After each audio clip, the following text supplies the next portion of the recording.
தமிழகத்திலே தூர்தர்ஷன் தொடங்கி இன்றைக்கு 50 ஆண்டுகள் நிறைவு பெற்று பொன் விழாவை கொண்டாடி கொண்டிருக்கிறது. 1975ஆம் ஆண்டு தொடங்கப்பட்டது. அந்த காலங்களிலே ஒரு காட்சியை பார்க்க வேண்டும், ஒரு நிழற்படம் பார்க்க வேண்டும் என்றால் திரையரங்கிற்கு சென்று தான் பார்க்க வேண்டும். கட்டுக்கடங்காத கூட்டம், மக்கள் வெள்ளமெல்லாம் திரையரங்கில் கூடியிருக்கும். அந்த நேரத்திலே திரையரங்குகளை மினி திரையரங்குகளாக ஒவ்வொருத்தர் இல்லத்துக்குள்ளும் கொண்டு வந்து சேர்த்த பெருமை நம்முடைய தூர்தர்ஷனுக்கு உண்டு. அந்த தூர்தர்ஷன் வெறும் பொழுதுபோக்கு சாதனமாக தொடங்கப்படவில்லை.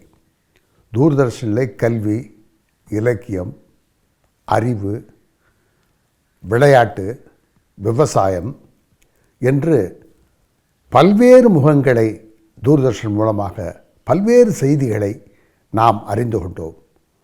அது நமக்கு மட்டுமல்ல, பலதரப்பட்ட மக்களுக்கு ஒவ்வொருவருக்கும் அது பயனுள்ளதாக அமைந்தது.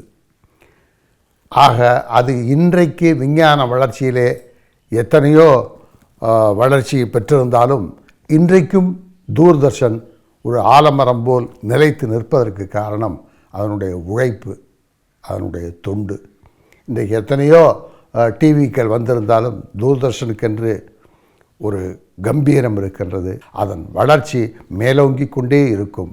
ஆகவே தூர்தர்ஷனுக்கு என்னுடைய அன்பையும் வாழ்த்துக்களையும் தெரிவித்துக் கொள்கிறேன்.